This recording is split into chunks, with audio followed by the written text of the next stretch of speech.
नमस्कार and good evening. आप सभी का स्वागत है जस्ट हिंदी में। मैं हूं गीत तुदे सैनी आपके साथ और आप देख रहे हैं मेरे साथ स्ट्रेट टॉक। कट्टरता किसी एक संप्रदाय के लोगों की अमानत नहीं होती है।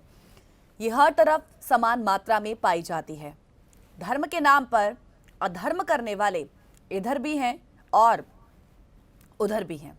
उधर यानी कि बांग्लादेश में भी। इन दिनों बांग्लादेश में हिंदुओं के खिलाफ हिंसा चरम पर रही। हिंदू मंदिरों और पूजा पंडालों पर हमले और मूर्तियों की तोड़फोड़ से शुरू हुआ मामला हत्या और आगजनी तक पहुंच चुका है। बांग्लादेश में हिंदू अल्पसंख्यक हैं, यानी कि माइनॉरिटीज। उन्हें अक्सर मजहबी पागलपन का शिकार भी बनाया जाता है। हालिया हिंसा की पूरी कहानी क्या है? हिंदुओं पर हो रहे हमलों के पीछे कौन लोग हैं? बांग्लादेश सरकार इस मसले पर क्या कदम उठा रही है? उनका जो रुख इन हिंसा को लेकर रहा, इस हिंसा को लेकर रहा, वो कैसा रहा? भारत का रुख ऐसी हिंसाओं को लेकर अब तक कैसा रहा है? और इस बार भी जो हिंसा हुई उसको लेकर भारत का जो रवैया है थोड़ा नरमी वाला देखा गया है। इस हिंसा को रोकने के लिए भारत को करना क्या चाहिए? जब ऐसी हिंसक घटनाएं किसी दूसरे देश में अल्पसंख्यकों पर हो तो उस देश को क्या सिविलाइज्ड कहा जा सकता है? आज इन सब की चर्चाओं की वजह सिर्फ यही है कि बांग्लादेश में ये जो घटनाएं हुई हैं वो लगातार चिंता का विषय बनती जा रही हैं। समय रहते यदि ऐसी घटनाओं को, दो देशों के बीच में होने वाली जो ऐसी घटनाएं हैं, खासकर जब दूसरे देश के लोग किसी दूसरी जगह पर रहते हैं और वो अल्पसंख्यक होते हैं और जब उन पर इस तरीके के हमले हो, भले वो किसी भी मजहब के क्यों ना हो, किसी भी धर्म से वो ताल्लुक रखते हो, और जब उन पर ऐसी घटनाएं हों तो वो चिंता का विषय बन जाती हैं। हालिया चर्चा की वजह, आज इस प्रोग्राम में चर्चा की वजह भी यही है कि बांग्लादेश में जो निरंतर घटनाएं हुई हैं उन सब पर चिंता का विषय आज बना है और ऐसी चिंताओं को, ऐसी हिंसक घटनाओं को रोकने के लिए क्या किया जाना चाहिए दो देशों के बीच, आज हम स्ट्रेट टॉक इसी विषय पर करेंगे। आइए करते हैं शुरुआत आज के स्ट्रेट टॉक की। चिंताजनक है बांग्लादेश में घटी ये घटनाएं। आज इन सब की चर्चा हो रही है। चर्चा इस वजह से हो रही है, बांग्लादेश में हिंदू विरोधी हिंसा की पुनरावृत्ति। 13 अक्टूबर को कोमला शहर में एक अफवाह फैली थी और कहा गया था कि दुर्गा पूजा के एक पंडाल में कुरान को मूर्ति के पैर के नीचे रखा गया। ये खबर जो है वो आग की तरह फैल गई थी और किसी ने इसकी पुष्टि की जरूरत तक नहीं समझी। आवारा भीड़ को भड़का दिया गया और फिर हिंसा की एक सीरीज जो है वो उस वक्त शुरू हो गई। उस वक्त कई इलाकों में मूर्तियों को तोड़ने की खबरें आने लगी, पूजा पंडालों में आगजनी और हिंदुओं के घर पर हमले की तस्वीरों और वीडियो से सोशल मीडिया पर के जो पर हैं वो तैरने लगे। इस हमले में 4 लोगों की मौत की खबर आई, कई लोग घायल भी हुए। 15 अक्टूबर को नवाखली इलाके में एक इस्कॉन मंदिर में भी ऐसी ही फिर घटना हुई, जहां भीड़ ने कथित तौर पर भक्तों पर हमला बोल डाला। इस्कॉन ने बाकायदा इसको लेकर ट्वीट कर हमले की जानकारी दी। मृत श्रद्धालु पार्थ दास का शव एक दिन बाद पास ही के तालाब में मिला। फिर इस्कॉन ने भारत के पीएम नरेंद्र मोदी से बांग्लादेश सरकार से बातचीत करने की अपील भी की और उन्होंने यूनाइटेड नेशंस को भी चिट्ठी लिखकर बांग्लादेश में चली इस हिंसा में इंटरफेयर करने के लिए कहा। और इस बीच भारतीय उच्चायुक्त ने भी बांग्लादेश को भारत की इन चिंताओं से अवगत कराया और इसके बाद बांग्लादेश सरकार हरकत में आ गई। बॉर्डर गार्ड्स के हजारों जवानों को अल्पसंख्यकों की सुरक्षा में लगाया गया। 4000 से अधिक अज्ञात लोगों को आरोपी बनाया गया। सीसीटीवी फुटेज को खंगाला जा रहा है अभी भी। और आज फिर पता चला है कि सबसे पहले जो घटना घटी बांग्लादेश में दुर्गा पूजा में, उस पंडाल पर कहा जाता है कि उस मूर्ति के नीचे, उस माता की मूर्ति के नीचे जो कुरान रखी गई थी, दरअसल वो एक सोची समझी साजिश के तहत हुआ है, क्योंकि जो वीडियो आया है सामने, वायरल हुआ है, उसमें एक शख्स को उस मूर्ति के नीचे उस कुरान को रखे जाने की जो तस्वीरें हैं वो आई है, वो वीडियो रिलीज हुई हैं। सो उसके बाद इस फुटेज को अब अच्छे तरीके से इंटरोगेट किया जा रहा है, इन्वेस्टिगेशन की जा रही है कि वो शख्स आखिर कौन था। हालांकि उसकी पुष्टि भी कर ली गई है कि वो कौन था और किस तरीके से इस पूरी घटना को अंजाम दिया गया है। सो उसके बाद पहले तो कहा गया कि ये जो घटना है वो ऑन द स्पॉट हुई है कि एक भीड़ आई और उसने इस तरीके का हमला बोल डाला, लेकिन एक सोची समझी साजिश के तहत जो है इस पूरी घटना को अंजाम दिया गया है। खैर, इंटेरोगेशन तो शुरू हुई है और उस शख्स की भी का जो वीडियो वायरल हुआ है उसको भी अच्छे से इंटेरोगेट किया जाएगा और उसके बाद अन्य खुलासे होने की पूरी उम्मीद जताई जा रही है। खैर, पुलिस ने भी देखिए अभी तक कई हाई प्रोफाइल गिरफ्तारियां की हैं इस मामले में। 15 अक्टूबर को पीएम शेख हसीना ढाकेश्वरी मंदिर में एक वीडियो कॉन्फ्रेंसिंग के जरिए संबोधित कर रही थी और इसमें उन्होंने कहा कि दोषियों को किसी भी हालत में बख्शा नहीं जाएगा। वो किसी भी मजहब के क्यों ना हो, उन्हें उनके किए की जो सजा है वो जरूर मिलेगी।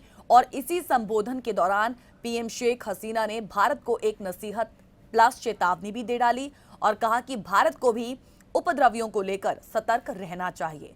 भारत में भी ऐसा कुछ नहीं होना चाहिए जिससे हमारा मुल्क प्रभावित हो जाए, हमारे हिंदुओं को मुश्किलों का सामना करना पड़े। भारत में कुछ होता है तो हमारे यहाँ के हिंदू प्रभावित होते हैं। फिर आती है शनिवार की बात, 16 अक्टूबर, जब पुलिस ने दावा किया कि उन्होंने दंगाइयों को काबू में कर लिया है। लेकिन 17 अक्टूबर की देर रात एक और भयानक घटना घट गई। रंगपुर के पीरगंज में अफवाह फैली कि एक हिंदू युवक ने फेसबुक पर इस्लाम विरोधी बातें लिखी हैं और इसके बाद भारी संख्या में दंगाई युवक के घर के पास इकट्ठा हो गए। पुलिस उसी समय मौके पर पहुंच गई। उन्होंने युवक को तो बचा लिया, लेकिन इसी दौरान दंगाइयों ने आसपास के घरों में आग लगा दी और इस आगजनी में 65 से अधिक जलकर खाक हो गए। आगजनी के बाद पुलिस और भीड़ में मुठभेड़ भी हुई। बांग्लादेश की राजधानी ढाका ट्रिब्यून की रिपोर्ट के अकॉर्डिंगली इस हमले का आरोपी इस्लाम छात्र शिविर पर लगा है। आरोप जो है वो इस छात्र पर लगा है और ये जमात इस्लामिक गुट का छात्र संगठन है। दुर्गा पूजा पंडालों पर हमले का आरोप जमात इस्लामी पर ही लगा है और अधिकारियों का मानना है कि ये सरकार को अस्थिर करने की एक साजिश के तहत किया जा रहा है। बांग्लादेश के गृह मंत्री ने भी कहा कि पूरी हिंसा के पीछे एक जमात है और बीएनपी का हाथ है। दोनों को एक दूसरे से अलग करके नहीं देखा जा सकता। 2023 में आपको बता दें कि आम चुनाव भी हैं बांग्लादेश में और जानकार मानते हैं कि जमात तालिबान से प्रभावित है और उसने बांग्लादेश बनेगा अफगानिस्तान का नारा भी दिया है। वो सांप्रदायिक हिंसा कर सरकार पर दबाव डालना चाहते हैं ताकि इसका फायदा कट्टर इस्लामिक पार्टियों को मिल सके। और अभी इस मामले की जांच चल रही है, लेकिन बीएनपी और जमात का जैसा पिछला रिकॉर्ड रहा है वैसे में इन आरोपों से मुंह बिल्कुल नहीं मोड़ा जा सकता है। सो एक पृष्ठभूमि इस पूरी हाल ही की जो घटना घटी है बांग्लादेश में, उसकी एक पृष्ठभूमि तैयार कर मैंने वो ब्रीफ आपके सामने रखा है। लेकिन बांग्लादेश में घटी इन घटनाओं का जब हम जिक्र करते हैं, ये चिंताजनक क्यों है वो भली भांति आप जानते हैं। और इससे जुड़े आज जो सवाल जिन पर आज हम बात कर रहे हैं और हम चाहेंगे कि हमारे व्यूवर्स भी जरा उन सवालों पर एक नजर डालें और उसके बाद हमें कॉल करें और कॉल कर आप अपना जो नजरिया है इन सवालों पर, आज के इस विषय पर आप अपनी कोई राय रखना चाहते हैं, कोई बात हमारे साथ शेयर करना चाहते हैं, तो आप हमें झट से कॉल कर सकते हैं और अपनी राय रख इस प्रोग्राम का हिस्सा बन सकते हैं। आइए सवालों पर नजर डालते हैं जिस पर आज हम लगातार बात करेंगे, आप लोगों के साथ चर्चा करेंगे और आपकी भी बात सुनेंगे। सबसे पहला सवाल कि बांग्लादेश हिंसा दंगा है या फिर सोची समझी एक साजिश? आपका नजरिया क्या कहता है, आपकी राय क्या कहती है? सवाल बहुत इंपॉर्टेंट है ये, क्योंकि देखिए जब भी ऐसे विषय होते हैं so it's all depends on our mentality. हमारी मानसिकता है जो ऐसी ही कहीं इश्यूज में सबसे बड़ा रोड़ा है और अगर ये गलत है तो सब कुछ गलत है। सवाल यह है कि दुर्गा पूजा की ये जो हिंसा हुई है वहां की, क्या आपको लगता है कि एक अंदरूनी मानसिकता है जो ये कहानी गढ़ती नजर आई है जिसकी वजह से ये हिंसा जो है वो घटी है? और ये सिर्फ एक देश की बात नहीं है, हर देश में है। इंडिया में भी देखिए ऐसी सिचुएशन होती ही रहती हैं, हर जगह ऐसा होता ही रहता है। सो ये सिर्फ बांग्लादेश में नहीं है, ये हर कहीं है। सो हम ओवरऑल इस पर आपकी जो बात है वो जरूर सुनना चाहेंगे कि आपका इस पर नजरिया क्या कहता है।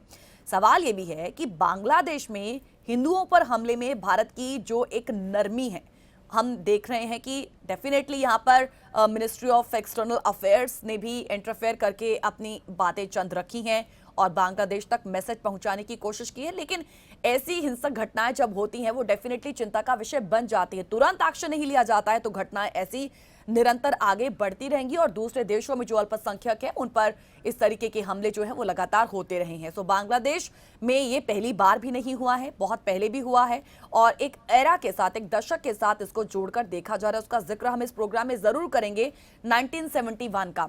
लेकिन हम देख रहे हैं कि भारत का जो रुख है वो इस घटना के प्रति थोड़ा सा नरम रहा है। क्या हम कह सकते हैं कि एक मजबूरी हो सकती है, क्योंकि जो जानकार हैं वो मानते हैं कि वो इसे CAA से जोड़कर भी देखते हैं। खैर हम उस पर भी जाएंगे, लेकिन क्या आपको लगता है, क्या लगता है आपको कि भारत की जो नरमी है उसके पीछे क्या कोई मजबूरियां हो सकती हैं, और यदि वाकई ही ऐसा है तो वो मजबूरियां आखिर कौन सी हैं और कैसी हैं? सवाल ये भी है बड़ा सिंपल सा और बहुत ही सदा हुआ स्ट्रेट सवाल, स्ट्रेट टॉक में, कि जिस देश में अल्पसंख्यक सुरक्षित नहीं है, क्या आपको लगता है कि उस कंट्री को हम सभ्य कह सकते हैं, उस कंट्री को हम सिविलाइज्ड कह सकते हैं? हिंदुओं के विरुद्ध हो रहे निरंतर अत्याचार पर आप क्या कहेंगे? और यहाँ पर सिर्फ हिंदुओं की बात नहीं, हम ओवरऑल जब किसी और धर्म की बात भी करते हैं, किसी और कम्युनिटी की बात भी करते हैं, be it Sikhism, be it Sikh, be it Muslim, be it Hindu, आप हर देखेंगे कि हर कहीं ऐसी कंट्री में कई कुछ ऐसी कम्युनिटीज हैं हमारी जहां पर वो अल्पसंख्यक हैं और उन पर इस तरीके के हमले होते रहते हैं।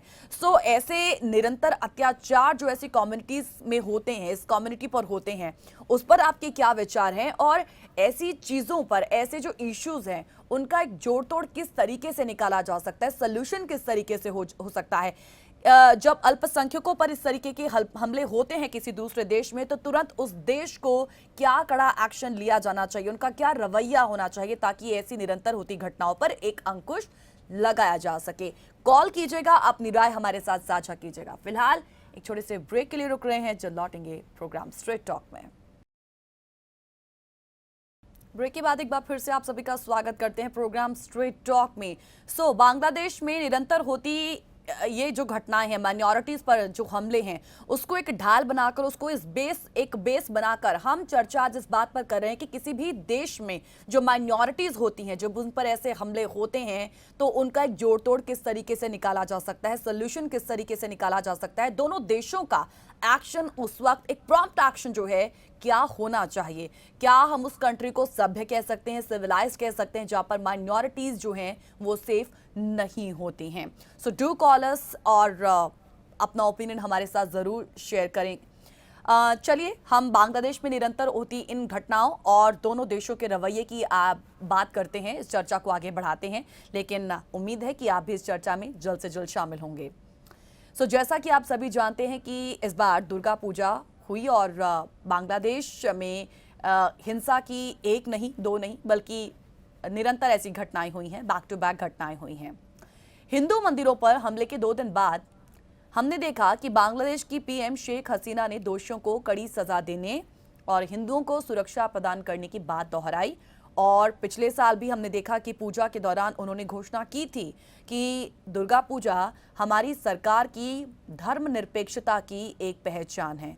गौर हो कि भारत बांग्लादेश के जो संबंध हैं उनमें आज भी कई चुनौतियां हैं, लेकिन एक दर्द जो है वो बड़ा अहम है और वो है हिंदुओं के विरुद्ध होते निरंतर अत्याचार।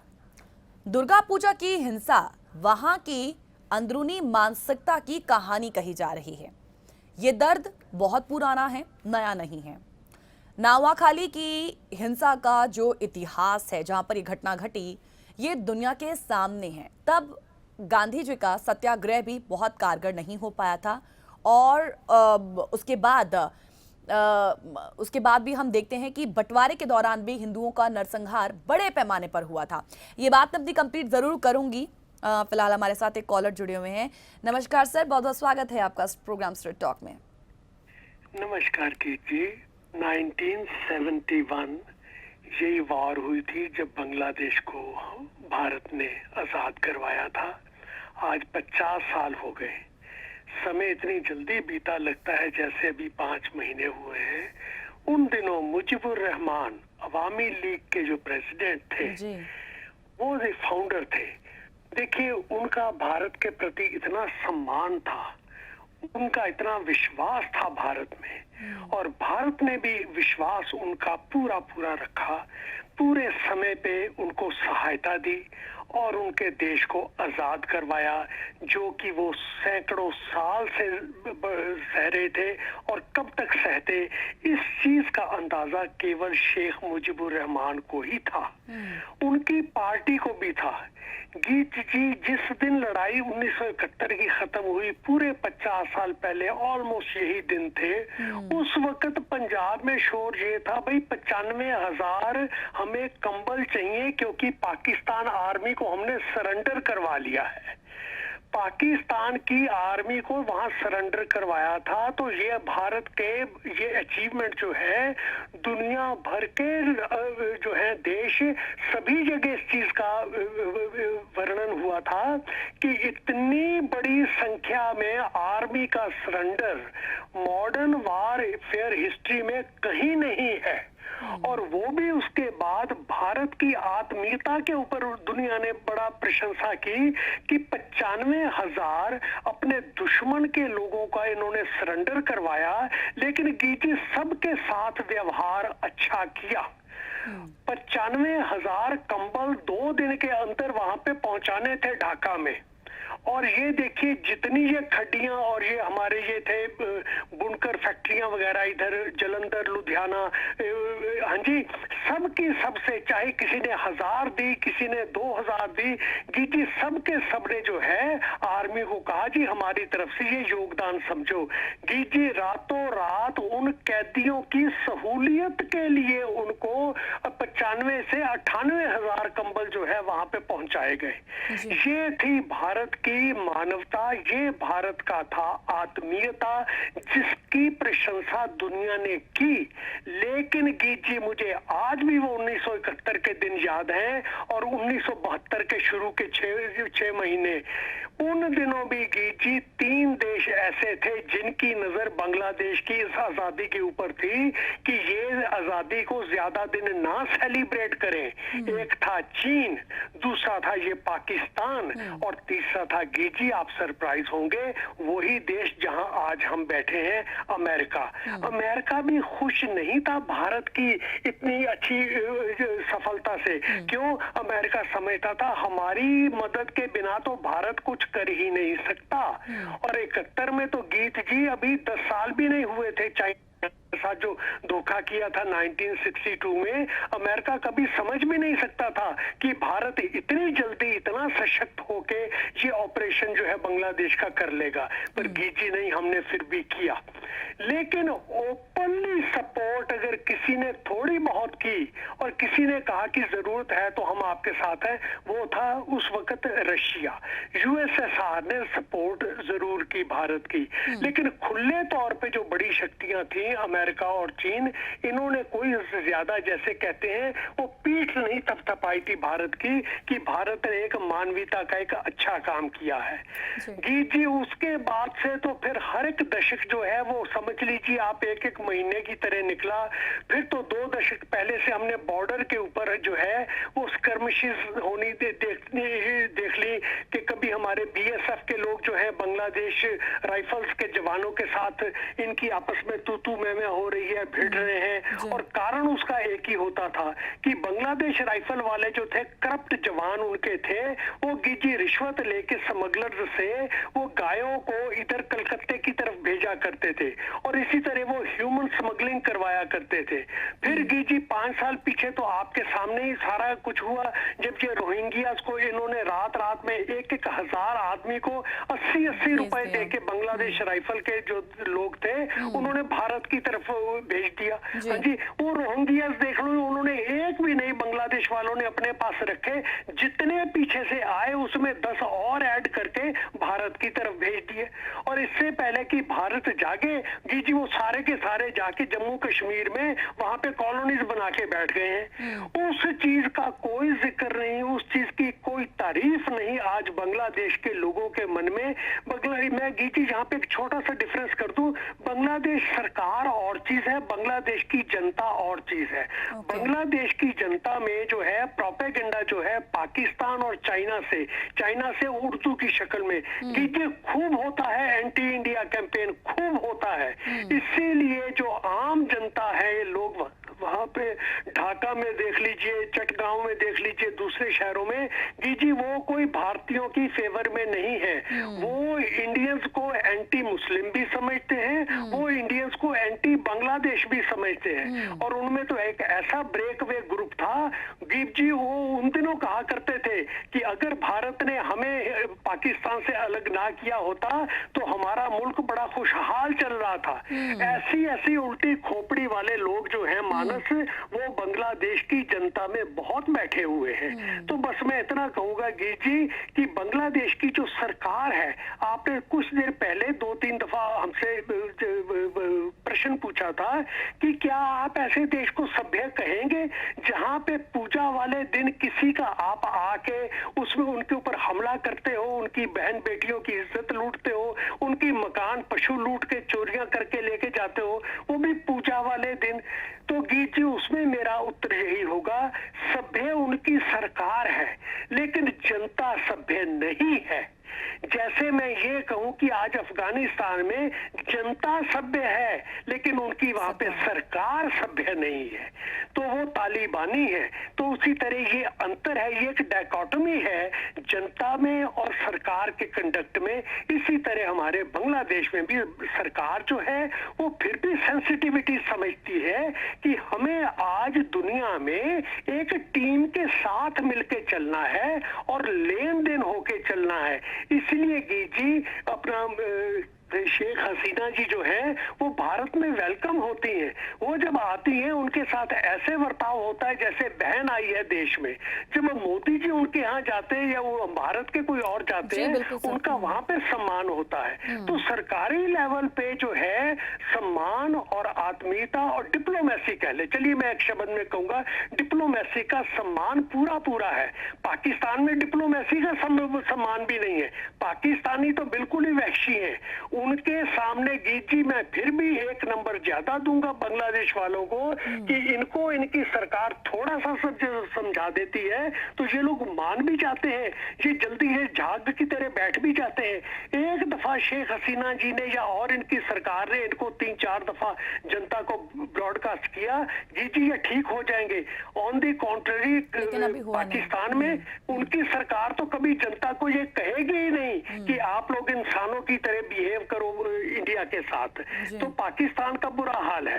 लेकिन फिर मैं कहूंगा बांग्लादेश में मुझे जो उम्मीद है एक अच्छे रिलेशनशिप की, वो तब है जी कि ये जैसे देखिए फौरन से आर्मी बाहर आ गई, उन्होंने लोगों को कंट्रोल करने की कोशिश की। लोगों को इतना पता चल गया कि अगर अब हम सड़कों पे आके उस तरह खुल्लम खुल्ला करेंगे जिस तरह 4 रात पहले किया था, तो जेल के अंदर तो हम जाएंगे ही जाएंगे। और जेल के अंदर क्या हालत होती है उस देश में वो सबको पता है। तो जी एक तरह से ये कह सकते हैं कि आग जो लगाई गई थी उसको बुझाने का काम हो रहा है इस वक्त, उसको सुलगे ना दोबारा, उसकी पूरी वहां तैयारी हो रही है। ये एक हमारी तसल्ली है। और हमारे जो फॉरेन ऑफिस है पूरा बांग्लादेश ढाका के साथ कांटेक्ट में है। इन्होंने उनसे कहा है आत्मीयता से भी ये अच्छा नहीं हुआ जो हुआ है पूजा वाले दिन।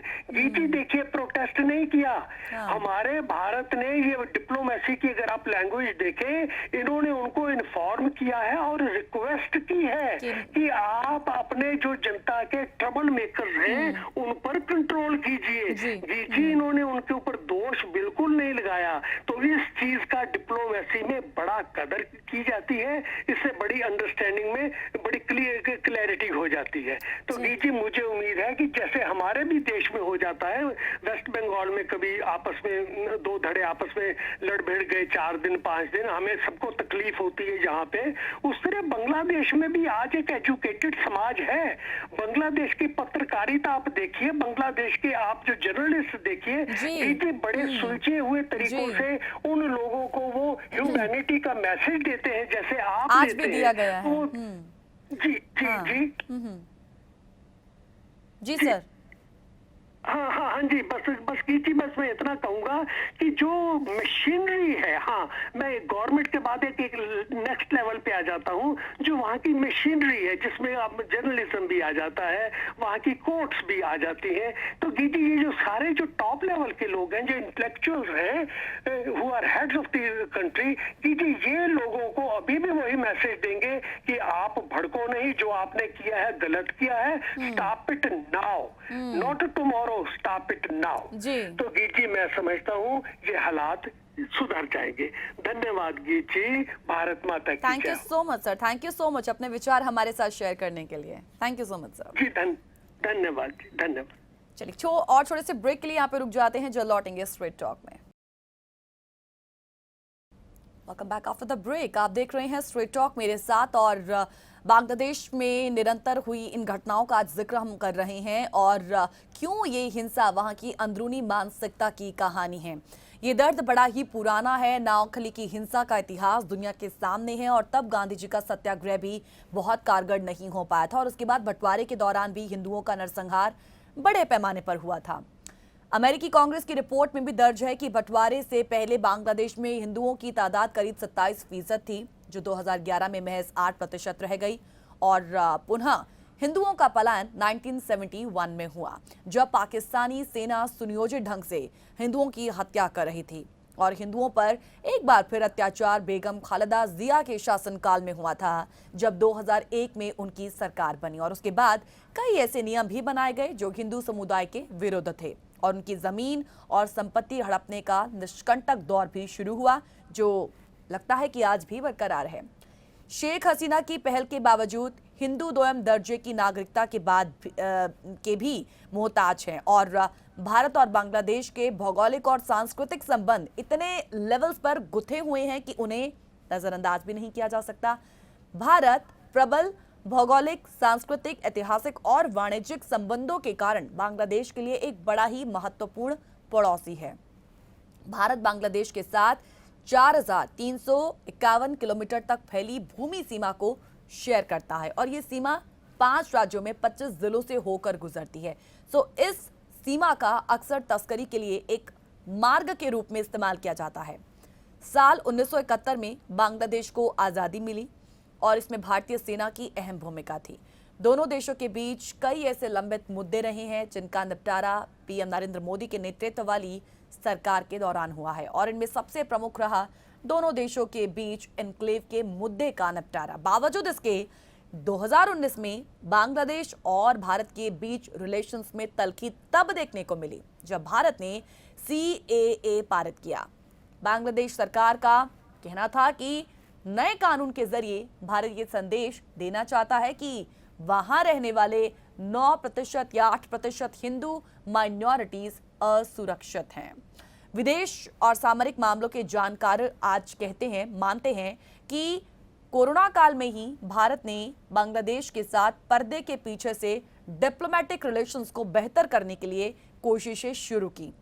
विश्लेषक आज मानते हैं कि इसी का परिणाम है कि बांग्लादेश पहुंचे भारत के विदेश मंत्री एस जयशंकर ने कहा था कि भारत और बांग्लादेश के रिलेशंस सिर्फ सामरिक दृष्टिकोण से मजबूत नहीं हुए हैं, बल्कि उससे भी आगे जा चुके हैं। जयशंकर का यह भी कहना था कि केवल दक्षिण एशिया नहीं, बल्कि पूरे हिंद प्रशांत क्षेत्र में बांग्लादेश भारत का एक महत्वपूर्ण सहयोगी बना है। भारत के लिए चिंता का सबसे बड़ा मुद्दा दक्षिण एशिया और दक्षिण पूर्वी एशिया में आतंकवादी और कट्टरपंथी संगठनों का पैर पसारना है। भारत आज नहीं चाहता है कि बांग्लादेश में ऐसे समूहों की गतिविधियां बढ़े जिससे भारत को किसी प्रकार का खतरा पैदा हो। खासतौर पर दोनों देशों की सीमा से लगे इलाकों में इसी के संकेत मिलते हैं। लेकिन शेख हसीना सरकार ने काफी हद तक इन पर अंकुश लगाने के ऐसी बात नहीं है कि कोशिशें नहीं की हैं, बल्कि बहुत प्रयास किए हैं। भारत की चिंता दक्षिण एशिया में बढ़ती हुई आतंकी गतिविधियों से भी है। अफगानिस्तान में तालिबान की सरकार बनने और पाकिस्तान की इन्फिल्ट्रेशन का असर बांग्लादेश की अंदरूनी राजनीति पर भी पड़ सकता है। आगे अतिवादी गिरोह वहां पर भी एक्टिव हैं जो हिंदुओं को निशाना बना रहे हैं। सो ऐसे में जरूरी है कि वैसे कानून जिनकी वजह से हिंदू समुदाय बांग्लादेश छोड़ने के लिए अभिशप्त हो रहा है, प्रेशराइज हो रहा है, उन्हें हटाया जाए। भारत में कोई भी ऐसा कानून नहीं बना है जिससे यह विवाद पनपे कि मुस्लिम समुदाय या किसी अन्य माइनॉरिटी कम्युनिटी को, अल्पसंख्यक समुदाय को भारत में दोयम दर्जे का नागरिक माना जाता हो। ये कोई रूल नहीं है यहाँ पे। सो इसीलिए भारत की छिटपुट घटनाओं को आईना मानकर हिंदुओं के साथ भेदभाव करना ठीक नहीं। बांग्लादेश की आर्थिक प्रगति की बात करें तो वहां पर भारत बांग्लादेश संबंध का एक अहम कंट्रीब्यूशन रहा है और आज भी है। हमारी सांस्कृतिक कड़ी और मजबूत बनेगी और अगर हिंदुओं के साथ भेदभाव रोका जाए और उनकी संपत्ति की सुरक्षा वहां पर की जाए। बांग्लादेश में हिंदू आबादी का कम होना एक गंभीर चिंता का विषय रहा है और आज भी है, और इस फैक्ट और सच्चाई को नागरिकता संशोधन कानून से जोड़कर नहीं देखा जाना चाहिए। दोनों की जो पृष्ठभूमि है वो काफी अलग है। भारत की पहचान देखिए केवल संविधान में ही नहीं बल्कि लोगों के मानस में धर्मनिरपेक्षता की रही है और उसमें कोई बदलाव नहीं आया है। बांग्लादेश में भी वही सोच विकसित करने की शायद आज जरूरत है। सवाल जब हमने एक इनर मेंटालिटी को लेकर पूछा, पाकिस्तान की तर्ज पर चलना ठीक नहीं है। शेख हसीना से उम्मीद है कि वो इस दिशा में आगे ठोस पहल जरूर करेंगी। हम देखते हैं कि सोशल मीडिया पर कुरान की बेअदबी की अफवाह के बाद ही कट्टरपंथियों की भीड़ बांग्लादेश में अल्पसंख्यक हिंदुओं पर लगातार हमले करती नजर आई है। हिंदू धार्मिक स्थलों, देवी देवताओं की मूर्तियों को निशाना बनाती नजर आई है और उनके घरों को आग के हवाले भी किया गया। सो कोमिला जिले से शुरू हुई हमलों की ये जो आग है वो अब नौखली और राजधानी ढाका तक फैली। नौखली जहां पर 7 नवंबर 1946 को सांप्रदायिकता की आग बुझाने के लिए महात्मा गांधी जी को जाना पड़ा था, और वही ढाका जिसका नाम बांग्लादेश के सबसे बड़े ढाकेश्वरी मंदिर के नाम पर रखा गया था। इतिहास के पन्नों को जब हम आज पलट कर देखते हैं तो हम पाते हैं कि बांग्लादेश में अल्पसंख्यक हिंदुओं पर ये जो हमले की हिस्ट्री है, हमले का जो इतिहास है, वो बिल्कुल भी नया नहीं है। भारत में बाबरी मस्जिद विध्वंस से पहले 29 अक्टूबर 1990 को बांग्लादेश में राजनीतिक संगठन जमात इस्लामी ने बाबरी मस्जिद को गिराए जाने की अफवाह फैला दी थी और इसी के चलते 30 अक्टूबर को भड़की हिंसा में कई हिंदू मारे गए। साल 2001 में बीएनपी जमात गठबंधन की जीत के बाद हिंदुओं के खिलाफ हिंसा हुई। 2004 की अंतर्राष्ट्रीय धार्मिक स्वतंत्रता रिपोर्ट के अकॉर्डिंग 2001 के चुनावों के बाद चटगांव में एक ही हिंदू परिवार के 11 सदस्यों को जिंदा जलाया गया। लेकिन अब जबकि बांग्लादेश में शेख हसीना की सत्ता है, एक पंथ निरपेक्ष सत्ता, तो ऐसे में हिंदुओं पर हमले की घटनाएं लगातार क्यों हो रही हैं, ये एक बड़ा सवाल बना हुआ है। कट्टरपंथियों को पसंद नहीं है कि शायद उन्हें वहां पर जो शेख हसीना का भारत एक प्रेम है वो उन्हें शायद पसंद नहीं है। लगातार ये रिपोर्ट सामने आ रही है कि हमले की जो ताजा घटनाएं हैं उनमें प्रदर्शनकारी भारत विरोधी नारे लगाते नजर आए हैं और साथ ही शेख हसीना को ये संदेश भी दे रहे हैं कि वो नई दिल्ली से अपनी नजदीकियां तुरंत खत्म कर दे। अब दरअसल बांग्लादेश में कई इस्लामिक कट्टरपंथी धड़े हैं जो शेख हसीना की सरकार से आज भी खफा है। पिछले साल की ही बात है जब बांग्लादेश के कट्टरपंथी इस्लामिक संगठन हजरत इस्लामी के चीफ जुनैद बाबू नगरी ने कहा था कि हम देश की सभी मूर्तियों को गिरा देंगे और कोई मायने नहीं रखता हमारे लिए कि कौन सी मूर्ति किसकी है, किस धर्म से जुड़ी हुई है। यहां तक कि बंगबंधु शेख मुजीबुर रहमान की 100वीं जयंती पर भी उनकी मूर्ति लगाने तक का विरोध जुनैद ने किया था। तो पहली बात तो यही है कि शेख हसीना की भारत के साथ दोस्ताना संबंध इन कट्टरपंथी संगठनों को शायद आज मंजूर नहीं, और ऐसे संगठन बांग्लादेश को पूरी तरह से इस्लामिक राष्ट्र के तौर पर देखना चाहते हैं जो शेख हसीना की सत्ता के रहते शायद संभव नहीं है। क्यों? क्योंकि शेख हसीना बांग्लादेश की आजादी में भारत के अमूल्य योगदान का जिक्र करने से कभी भी नहीं चूकती। हर एक प्लेटफॉर्म पर भारत का जिक्र उनका होता है। हमले की ताजा घटनाओं के बाद भी शेख हसीना कहती हैं कि बंगबंधु शेख मुजिब उर रहमान यही चाहते थे कि बांग्लादेश में सभी धर्मों के लोग अपने धर्म का आजादी से पालन करें। बंगबंधु ने जिस मकसद से स्वतंत्र मुल्क बनाया, हम उसी रास्ते पर चलेंगे। शेख हसीना का यही भारत प्रेम शायद कट्टरपंथियों को आज रास नहीं आ रहा और मौका पाते ही वो हिंदुओं और उनके मंदिरों पर हमले कर भारत बांग्लादेश के रिलेशंस को खराब करने का एक मौका तलाशते ही रहते हैं। ऐसा लगता है कि पवित्र कुरान की बेअदबी तो सिर्फ एक बहाना ही था। लेकिन आपका इस पर क्या विचार है? आप हमारे साथ अपनी बात जरूर शेयर कीजिएगा, हमें कॉल कर। हम देखते हैं कि गंगा ब्रह्मपुत्र के मुहाने पर स्थित बांग्लादेश में 9% की आबादी वाले अल्पसंख्यक हिंदुओं का एक सच ये भी है कि हाल ही के वर्षों में बड़ी संख्या में हिंदुओं का यहां से पलायन हुआ है। और ऐसे में कोई ये अफवाह फैलाकर हिंदुओं पर हमला करने लगे कि उसने कुरान या पैगंबर मोहम्मद की बेअदबी की, तो ये बात गले से नीचे उतरती नहीं है। क्यों नहीं उतरती है, इस पर भी हम अपनी बात जो है वो जरूर रखेंगे। इस पर भी इंटेलेक्चुअल्स का क्या कुछ कहना है, हम उनकी बात भी आपके सामने जरूर रखेंगे। लेकिन आप भी अपने विचार हमारे साथ जरूर साझा करें इस प्रोग्राम के माध्यम से। एक और छोटे से ब्रेक के लिए रुक रहे हैं, जल्द लौटेंगे स्ट्रेट टॉक में। Welcome back after the break. आप देख रहे हैं स्ट्रेट टॉक, मेरे साथ चिंताजनक है बांग्लादेश में घटी ये घटनाएं। और सिर्फ बांग्लादेश ही नहीं बल्कि हर वो देश जहां पर सिर्फ और सिर्फ एक र्यूमर्स की वजह से दो कम्युनिटीज के बीच में हालात ऐसे बन जाते हैं कि कईयों की मौत और कई लोग घायल हो जाते हैं और ये नफरत सिर्फ आगे बढ़ती रहती है। बांग्लादेश में भी कुछ ऐसी घटनाएं निरंतर हुई हैं और ऐसे में कोई ये अफवाह फैलाकर हिंदुओं पर हमला करने लगे कि उसने कुरान या पैगंबर मोहम्मद की बेअदबी की, तो ये बात क्यों गले से नहीं उतरती है। दरअसल कट्टरपंथी ताकतों को ये बात आज अच्छे से पता होगी कि हिंदुओं ने पिछले 5000 सालों में किसी पर आक्रमण नहीं किया और ना ही तलवार उठाकर किसी का धर्म परिवर्तन करवाया। जगह जगह हिंदुओं पर हमले इसी सोच का नतीजा भी शायद हो सकते हैं। ये पूरी तरह से बांग्लादेश से हिंदुओं को भगाने की साजिश का एक हिस्सा भी हो सकता है। भारत के दक्षिणपंथी नेता, पूर्व राज्यपाल और बांग्लादेश पर गहन अध्ययन करने वाले चिंतक डॉक्टर तथागत रॉय भी इस बारे में लगातार कहते रहे हैं कि बांग्लादेश में दो तरह के लोग हैं जो हिंदुओं पर हमला करते हैं। एक है कट्टरपंथी जो मानते हैं कि बांग्लादेश केवल मुसलमानों का देश है, और दूसरा वो समूह, वो ग्रुप जो बांग्लादेश में हिंदुओं की अचल संपत्ति हथियाना चाहता है। कहने का मतलब यह है कि कुरान की बेअदबी शायद सिर्फ एक बहाना है, असल मकसद तो हिंदुओं की संपत्ति को कब्जाना है। ये बांग्लादेश के अंदर ही सामाजिक हकीकत है। इसीलिए तो ये एक अंदरूनी मानसिकता है जिसकी वजह से आज तस्वीरें ऐसी नजर आती है, हिंसक तस्वीरें नजर आती हैं।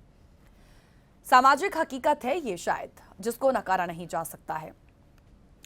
बांग्लादेश में हिंदुओं पर हमले को अगर हम एक डिटेल्ड पर्सपेक्टिव में देखें, एक विस्तृत परिप्रेक्ष्य में देखें, तो दक्षिण एशिया के देशों में चीन के बढ़ते प्रभाव को भी हम अनदेखा नहीं कर सकते हैं, जैसा जिक्र हमारे पहले कॉलर ने भी किया था। यह सर्वविदित है कि चीन भारत को दुश्मन नंबर 1 मानता है। चीन लगातार इस कोशिश में जुटा है कि भारत को उसके सभी पड़ोसी देशों से अलग थलग कर दें। यहां तक कि नेपाल, श्रीलंका को भी अपने जाल में फंसाकर उसे भारत के खिलाफ खड़ा करने में चीन काफी हद तक सक्सेसफुल भी रहा है। और अब बांग्लादेश को भी चीन उसी कतार में खड़ा करने की कोशिशों में जुटा हुआ है। जब चीन को शेख हसीना की चाल समझ में नहीं आई तो उसने वहां के कट्टरपंथी संगठनों को साधना शुरू किया। चीन की दृष्टि साफ तौर पर इसी फॉर्मूले पर काम करती है कि बांग्लादेश में जब हिंदुओं पर हमले होंगे, मंदिरों पर हमले होंगे, तो इसकी प्रतिक्रिया भारत में होगी। भारत बांग्लादेश के संबंधों में खटास पैदा होगी तो बांग्लादेश का चीन से दोस्ती गांठना उसकी मजबूरी हो जाएगी। इसी तरह से जब भारत के सभी पड़ोसी देशों पर चीन का शिकंजा कस जाएगा तो उसके लिए भारत को झुकाना काफी आसान हो जाएगा। बहरहाल बांग्लादेश में हिंदुओं पर हमले की जो आग लगी है उसे समय रहते बुझाना जरूरी है। बांग्लादेश की पीएम शेख हसीना ने कहा भी है कि इस मामले में किसी को बख्शा नहीं जाएगा। इससे कोई फर्क नहीं पड़ता है कि वो किस धर्म के हैं। साथ ही भारत से भी गुजारिश उन्होंने की है कि इस मसले पर वहां पर शांति जो है कायम रखी जाए। अगर भारत में कुछ होगा तो बांग्लादेश के हिंदू जरूर प्रभावित होंगे, लिहाजा भारत और बांग्लादेश को मिलकर वक्त रहते इसका स्थायी समाधान तलाशना आज जरूरी है। नहीं तो कॉन्सिक्वेंसेस बुरे होंगे, नहीं तो आतंकवादी संगठन और चीन जैसे साम्राज्यवादी ताकतें भी इसका फायदा उठाने से हरगिज नहीं चूकेंगे। एक सवाल आज हमने इस प्रोग्राम के माध्यम से, इस विषय के माध्यम से ये भी पूछने की कोशिश की कि क्योंकि हम देखते हैं कि यहाँ पर बांग्लादेश की जो पीएम है पीएम शेख हसीना, वो भी कहती हैं कि ऐसी जो हिंसा हुई है उस पर भारत का जो रवैया है, हालांकि उनके उस स्टेटमेंट को भारत के परिप्रेक्ष्य में जो उन्होंने अपना स्टेटमेंट अभी दिया, जिसका जिक्र मैंने अभी हाल ही में किया है, उसको एक कहें चेतावनी के तौर पर भी लिया गया है। लेकिन फिर भी यहाँ पर जो सवाल खड़ा हुआ वो ये कि बांग्लादेश में हिंदुओं पर हमले में भारत की जो नरमी वो दिखी है, उसके पीछे की क्या कोई मजबूरियां रही हैं? बांग्लादेश में दुर्गा पूजा पंडाल में हुए हमले के बाद देखिए कई हिंदू मंदिरों और घरों पर हमले निरंतर किए गए हैं और एक बार नहीं, दो बार नहीं, बल्कि कई दफा किए गए हैं। तोड़फोड़ और हिंसा में कईयों की जानें भी गईं और बांग्लादेश में अभी जो कुछ हो रहा है उस पर पूरी दुनिया की निगाहें भी हैं। मगर इन सबके बीच भारत का रवैया थोड़ा हैरान करने वाला भी रहा। पड़ोसी देश में हिंदू समुदाय के पूजा स्थलों और घरों पर कई हमले होने के बावजूद भारत ने इस पर बिल्कुल नपी तुली प्रतिक्रिया दी है।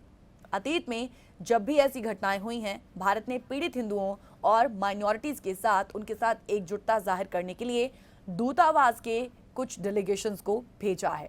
लेकिन इस बार ऐसा कुछ नहीं किया गया। इसके उलट भारत ने कहा कि उन्हें हालातों को काबू करने के लिए बांग्लादेश की पीएम शेख हसीना के उठाए कदमों पर भरोसा है। भारतीय विश्लेषकों का इस पर अलग अलग दावा है। कुछ एक का मानना है कि भारत को शायद लगता है कि ऐसी सिचुएशन में पीएम शेख हसीना को और ज्यादा शर्मिंदा करना उचित नहीं होगा, इसलिए वो एहतियातन के साथ प्रतिक्रिया दे रहा है। भारत का मौजूदा रवैये की तुलना अगर अतीत की ऐसी घटनाओं से करें तो ये काफी अलग नजर आता है। पहले जब नासीनगर, सिलहट या मुरादनगर में ऐसी घटनाएं हुई थी तब भारत ने इन पर कड़ी प्रतिक्रिया दी थी। और इतना ही नहीं, बांग्लादेश में भारतीय दूतावास के प्रतिनिधियों ने उस हिंसा प्रभावित जगहों का दौरा तक किया था और बांग्लादेश के हिंदुओं के राइट्स के फेवर में खुलकर अपनी बात भी रखी थी। और इनकी तुलना अगर पिछले हफ्ते कुमिल्ला, चांदपुर, फेनी, चिटगांव में हिंदू धर्म स्थलों और घरों पर हुए हमले और हिंसा में मौतों के बाद भी भारत की प्रतिक्रियाओं को देखें तो ये बड़ी ही सधी हुई नजर आई, बहुत ही संभली हुई नजर आई। अब तक भारत ने एक देश के तौर पर इन हिंसक घटनाओं पर सिर्फ एक टिप्पणी की। 5 दिन पहले भारतीय विदेश मंत्रालय के प्रवक्ता अरिंदम बागची ने एक वीकली प्रेस कॉन्फ्रेंस में कहा कि हमने भी बांग्लादेश में पूजा स्थलों पर हमले की परेशान करने वाली खबरें देखी, तस्वीरें देखी। इस बयान के ठीक बाद ही अरिंदम बागची ने याद दिला दिया कि बांग्लादेश की पीएम शेख हसीना ने हिंसा के बाद हुई सिचुएशंस को काबू में करने के लिए सुरक्षा बल तैनात किए हैं, जो कि हुआ भी। बागची ने कहा था कि सरकार और नागरिक समाज के पूरे सहयोग के साथ दुर्गा पूजा संपन्न हुई है। दूसरी तरफ सत्ताधारी भारतीय जनता पार्टी के सांसद बांग्लादेश में हिंदुओं पर हुए इन हमलों के खिलाफ खुलकर बोल रहे हैं और वो इस बारे में सोशल मीडिया पर भी काफी कुछ लिखते नजर आए हैं। लेकिन सरकार के स्तर पर इस बारे में नपी तुली प्रतिक्रिया ही देखने को मिली है। माना गया है कि भारत बांग्लादेश में हो रही घटनाओं से चिंतित जरूर है, लेकिन उनका इरादा सार्वजनिक रूप से बयान देकर बांग्लादेश सरकार को शर्मिंदा करना नहीं है। शेख हसीना ने पहले ही कहा है कि इस मामले में दोषियों को माफ नहीं किया जाएगा, लेकिन उनके इस बयान को छोड़ दें तो भी भारत ये मानता है कि अगर कोई इस सिचुएशन से निपट सकता है तो वो शेख हसीना ही हैं। भारत सरकार ने सार्वजनिक रूप से कम एक स्टैंड लिया है। भारत अभी शेख हसीना या वहां के नेतृत्व से कभी भी और खुद कुछ भी खुलकर कह सकता है। रिश्तों में इतना आज खुलापन है कि फोन पर भी बातें हो जाती हैं और दोनों देशों के बीच संपर्क के सभी जो चैनल्स हैं वो काफी एक्टिव हैं। और इसके अलावा बांग्लादेश में थोड़े समय के अंतराल पर हिंदुओं पर जिस तरीके से बड़े पैमाने पर हमला हुआ वो अप्रत्याशित था। कहीं ना कहीं ये खुफिया तंत्र की नाकामी भी थी और इस कारण से भारत को झटका भी लगा। थिंक टैंक में भी इसे लेकर बहुत आलोचना इस वक्त हो रही है और इतना बड़ा हमला हो गया और किसी को भी इसकी भनक तक नहीं लगी। इन हमलों से जुड़े कई सवालों के जवाब अभी इस वक्त तो नहीं मिले हैं। अब कुछ और भी वायरल वीडियो सामने आई हैं, क्योंकि देखिए, जैसा मैंने प्रोग्राम के भी बेहद शुरुआत में कहा कि धर्म को लेकर किसी ना किसी देश में ऐसी घटनाएं जो है वो निरंतर होती ही रहती हैं, खासकर जब किसी देश में माइनॉरिटीज की जो संख्या है वो काफी कम हो, तभी तो माइनॉरिटीज कहलाए जाते हैं। सो फिलहाल बांग्लादेश में घटी ये जो घटना है उस पर अब भी एक वायरल वीडियो सामने आया है, क्योंकि सवाल ये बना हुआ था कि ये जो हमले हो रहे हैं वो एक सोची समझी साजिश है या फिर सिर्फ एक कहें ये एक दंगा था। सो इसको लेकर फिलहाल कुछ वीडियोस वायरल हुए हैं जिस पर फिलहाल अभी इंटरोगेशन चल रही है। बांग्लादेश में हिंदुओं के साथ हिंसक घटनाएं होती रहती हैं, लेकिन फिलहाल ये जो हिंसा हुई है ये एक बड़े लेवल पर थी और ऐसे हमले होना इसके पूर्व नियोजित होने की तरफ डेफिनेटली इशारा जरूर कर रहा है। बांग्लादेश में दुर्गा पूजा मंडप या मंदिरों में तोड़फोड़ ये नई तो बिल्कुल नहीं है, लेकिन इस बार जो हुआ वो वैसा पहले कभी हुआ नहीं है। अब माना यह जा रहा है कि इन हमलों के पीछे उन्हीं वजहों की आशंकाएं रहीं जो भारत को हैं। बांग्लादेश में जो भी हुआ वो शेख हसीना के खिलाफ बड़ी साजिश का हिस्सा है और ऐसे में स्वाभाविक है कि भारत अभी बांग्लादेश के साथ खड़ा है। भारत शेख हसीना के खिलाफ चल रही सब बड़ी साजिश से अच्छी तरह वाकिफ है और इस साजिश का मकसद है सांप्रदायिक कार्ड के जरिए शेख हसीना को कमजोर करना। और अब अगर ऐसे में भारत इन घटनाओं की कड़ी निंदा करते भी हैं तो वो एक बयान जारी कर सकता है, तो वो हसीना सरकार की निंदा होगी, लेकिन इससे भारत का कोई जो मकसद है वो सफल नहीं होगा। हालांकि कहा यह भी जा रहा है कि भारत शेख हसीना को ये संदेश जरूर दे रहा है कि वो हालातों पर जल्दी से जल्दी और प्रभावी ढंग से काबू पा लें। सो फिलहाल बहुत से ऐसे फैक्टर्स हैं जिसकी वजह से शायद ये घटनाएं घटी हैं। एक चीन एक सबसे बड़ा कारण और ऊपर से एक तालिबान की वापसी का असर भी माना जा रहा है, जिसकी वजह से ये जो घटना है बांग्लादेश में फिलहाल घटी है। क्योंकि अफगानिस्तान में तालिबान की वापसी और उसमें पाकिस्तान की भूमिका ने भी बांग्लादेश की इन घटनाओं को प्रभावित किया है। सो इससे बिल्कुल इनकार नहीं किया जा सकता कि अफगानिस्तान में जो हुआ उससे बांग्लादेश के इस्लामी कट्टरपंथियों में भी जोश भरा है। सो पाकिस्तान भी इन इस्लामी नेटवर्क से का एक रिश्ता है और एक तरफ वो भारत विरोधी प्रोपेगेंडा बढ़ाने की कोशिश में है, तो दूसरी ओर वो शेख हसीना को भारत की करीबी दिखाने की कोशिश भी कर रहे हैं। सो इसमें कुछ भी नया नहीं है, बस हाल ही के दिनों में ऐसे समूह बांग्लादेश में फिर से उभरे हैं जो कि इस तरीके के सीन्स क्रिएट कर रहे हैं। सो बांग्लादेश में हिंदुओं के धर्मस्थलों और घरों पर हमले के बाद हिंसक प्रदर्शन भी हुए हैं और इन प्रोटेस्ट में हिंसा लेने वालों ने अपने हाथों में कुछ कार्ड्स और तख्तियां भी ली, जिन पर शेख हसीना के भारत से कुछ ज्यादा ही करीब होने का एक आरोप लगा है। विदेशी नीति के जानकार मानते हैं कि बांग्लादेश में इस्लामी कट्टरपंथियों का खात्मा भारत का घोषित लक्ष्य है और शेख हसीना पर भरोसा किए बिना इन लक्ष्यों को पाना असंभव है। शायद यही वजह है कि पिछले 10 दिनों में बांग्लादेश के अलग अलग हिस्सों में सैकड़ों हिंदुओं पर हमले हुए, लेकिन भारत ने इस बारे में ज्यादा कुछ नहीं कहा है। सो फिलहाल ये घटनाएं जो हैं चिंताजनक हैं। दोनों देशों का जो रवैया फिलहाल है उन सब से यही निकलकर सामने आते हैं, क्योंकि अभी नरमी भारत की ओर से, लेकिन उसी तरीके से बांग्लादेश की सरकार का एक कड़ा एक्शन इस वक्त लिया जा रहा है। उम्मीद यही है कि ऐसी जो घटनाएं हैं जो निरंतर हो रही हैं उस पर अंकुश जरूर लगेगा। इसी नोट के साथ लेंगे इजाजत। स्ट्रेट टॉक में आज के लिए इतना ही। नमस्कार।